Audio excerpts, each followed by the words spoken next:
100.000. Ditulis oleh sang begawan media Dahlan Iskan, mantan Menteri Negara BUMN, dibaca dan diunduh dari cowasjb.com. Menyalahkan gubernur sudah, menyalahkan ilmuwan medis sudah, menyalahkan Tiongkok sudah, pun menyalahkan pendahulunya Barack Obama. Tapi yang meninggal akibat COVID masih terus naik, hari ini mencapai 100.000 orang di Amerika Serikat. Kini Presiden Donald Trump ganti menyalahkan angka itu. Ia mempersoalkan banyaknya orang mati biasa dibukukan akibat COVID-19. Padahal mereka mati karena penyakit yang lain. Untuk Amerika, angka yang akan segera melewati 100.000 itu bakal melebihi korban perang, termasuk Perang Dunia Pertama, juga kekalahan di perang di Vietnam. Angka itu berarti banget. Itulah sebabnya harian paling bergengsi di Amerika, The New York Times, menerbitkan edisi khusus hari Minggu kemarin. Sangat mengejutkan, sangat tidak biasa. Halaman depan harian itu hanya berisi daftar nama yang meninggal, tanpa judul, tanpa foto.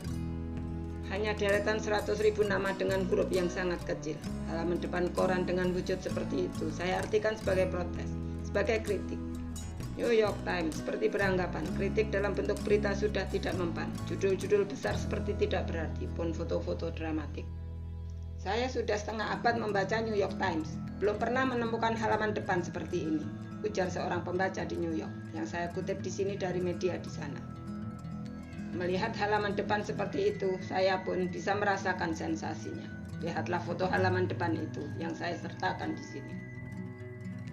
Itulah wajah depan New York Times yang putih. Bentuk protes seperti itu tidak akan bisa dilakukan media online.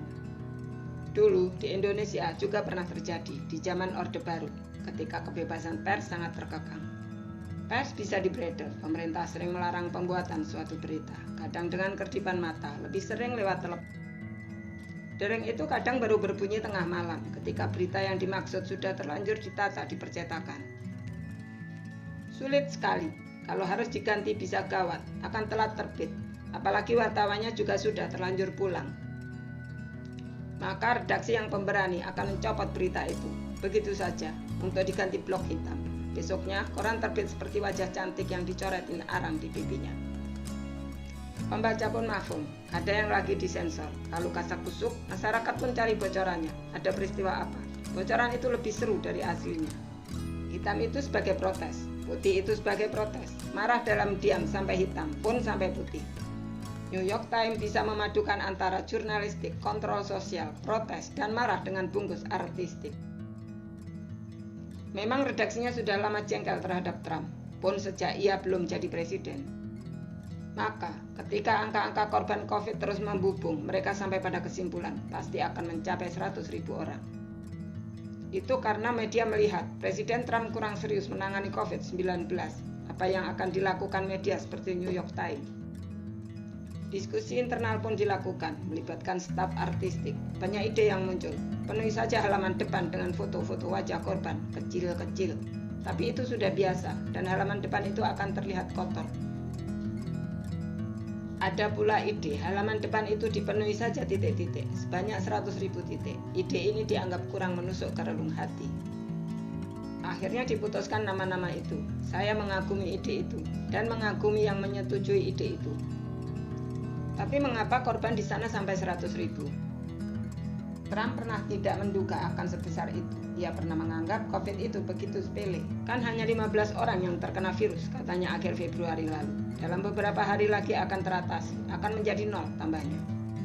Sewaktu yang mati ternyata mencapai 30.000 orang, ia baru mengatakan ini. Kemungkinan yang mati akan mencapai 70.000 sampai 100.000. Tapi ia punya maksud khusus dengan menyebut angka besar itu. Maksudnya, kalau ternyata yang mati 50.000, ia bisa membanggakan diri lebih kecil dari perkiraan. Ketika angka sudah melewati 50.000, ia mengutip perkiraan ahli akan sampai 200.000. Agar kalau ternyata 100.000, ia masih bisa bangga jauh di bawah perkiraan. Di mata Trump bisa saja, yang mati itu memang hanya angka-angka. Terima kasih sudah mendengarkan Diswe hari ini, semoga bermanfaat dan menginspirasi. Jangan lupa subscribe, klik lonceng, komen, dan share. Sampai jumpa di Diswe berikutnya.